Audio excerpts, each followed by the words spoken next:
Belgrade, perched at the confluence of the Danube and Sava rivers, has long been recognized as one of Europe's most strategically vital cities. Its geographic location transformed it from a regional stronghold into a critical gateway, controlling access not only to Hungary but to the broader heartlands of Central Europe. For empires seeking dominance in the region, possession of Belgrade was more than symbolic. It was a linchpin for military, economic, and political control. Throughout history, armies have recognized the city's value. Nestled between rivers and fortified by natural terrain, Belgrade acted as both shield and sword. To the north and west lay the rich plains of Hungary, offering fertile lands, trade routes, and defensive depth. To the south and east, it provided a critical link to the Balkans and the Adriatic. Whoever held Belgrade could effectively monitor and regulate the movement of goods, armies, and information across these key corridors. During the Ottoman expansion into Europe in the 15th and 16th centuries, Belgrade's importance reached unprecedented heights. For the empire, the city represented the gateway to Hungary and, by extension, the broader European interior. Control of Belgrade would allow Ottoman forces to project power into Central Europe, threatening Vienna, Krakow, and other major urban centers. It was not merely a military objective, it was a strategic threshold that could determine the balance of power across the continent. The fortress itself amplified the city's natural advantages. Built on high ground and reinforced with layers of walls, towers, and bastions, Belgrade's defenses exploited both the rivers and the surrounding terrain. Attackers faced a complex challenge. They would need to breach walls while navigating rivers, marshlands, and steep approaches. From a defensive standpoint, this meant that even a numerically inferior force could hold out for weeks or months, provided leadership, morale, and supplies were sufficient. Yet the strategic importance of Belgrade extended beyond fortifications. The city sat at the crossroads of trade, commerce, and culture. Merchants traveling along the Danube and Sava rivers passed through its gates, making it a hub for goods ranging from grain and timber to textiles and metals. Control over Belgrade meant control over these economic lifelines, allowing an occupying power to finance campaigns, secure supplies, and influence regional economies. For the Ottoman Empire, Belgrade was both a target and a prize. Its capture would provide not only a forward base for military campaigns, but also a critical line of supply and communication. The city's location allowed for rapid deployment of troops into Hungary, and its rivers provided natural transport routes that were essential in an era when moving armies overland was slow and arduous. By controlling Belgrade, the Ottomans could threaten the defenses of Vienna, position themselves to negotiate with neighboring powers from a point of strength, and exert influence over surrounding territories. From the European perspective, the city's importance was equally clear. Hungary, already a contested region between Ottoman and Habsburg forces, relied heavily on Belgrade as a defensive buffer. Its loss would not only open the road to major cities like Buda and Pest, but also expose Vienna to potential Ottoman incursions.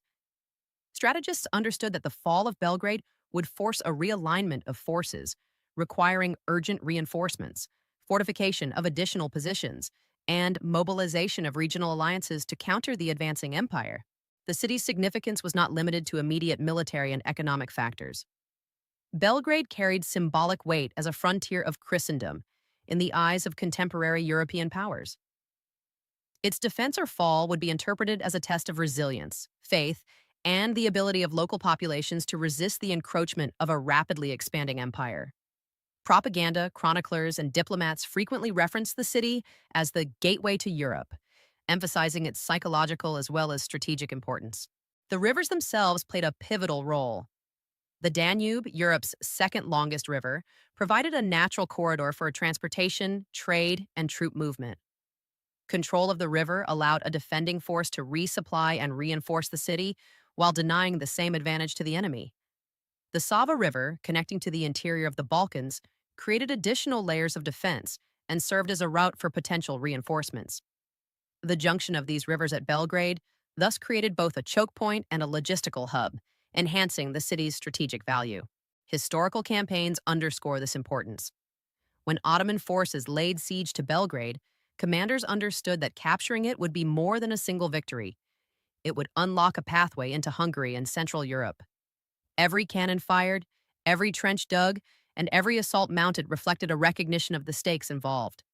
Likewise, defenders prepared extensively, reinforcing walls, stockpiling supplies, and training civilians to assist in the fortress's defense. The city was more than a fortress. It was a pivot on which the fate of a region could turn.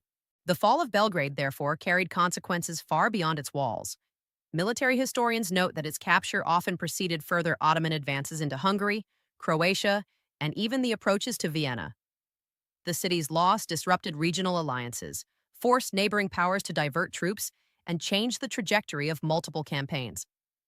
Conversely, successful defenses of Belgrade delayed Ottoman expansion, buying critical time for European forces to regroup, reinforce, and prepare for future conflicts. Belgrade's strategic significance also influenced political negotiations. Its possession allowed empires to negotiate from a position of strength, leveraging control over trade routes, rivers, and military corridors. Diplomatic correspondence from the era frequently highlights the city as a bargaining chip in treaties and peace settlements, further underscoring its role as more than a mere military objective. In modern analysis, Belgrade's importance is viewed as a case study in geography-driven strategy. It exemplifies how natural terrain, waterways, and urban fortifications can amplify the significance of a single location. Control over such a hub can dictate the flow of armies, commerce, and influence, demonstrating that in warfare, geography often determines opportunity as much as sheer force. Ultimately, Belgrade's position at the meeting of the Danube and Sava rivers transformed it into one of Europe's most contested and consequential cities. Its control dictated access to Central Europe, shaped the strategies of empires, and influenced political and economic decisions across the region. Whether held by defenders resisting siege or by an occupying army projecting power, Belgrade remained a linchpin of regional strategy. The city's history reflects the enduring truth of strategic geography.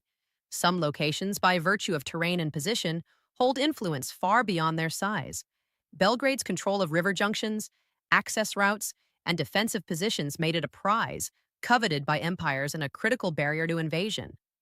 Its significance during the Ottoman expansion into Europe exemplifies how a single city can shape the fate of nations, alter the course of military campaigns, and become a symbol of both opportunity and peril. In conclusion, Belgrade was far more than a fortress, it was a gateway. Its rivers, walls, and position made it essential for projecting power into Central Europe. Its fall would open the road to Hungary, Vienna, and beyond, while its defense could delay, disrupt, and challenge even the mightiest armies. The strategic importance of Belgrade, therefore, is a lesson in geography, military planning, and the interplay between natural terrain and human ambition. A lesson recognized across centuries and empires alike.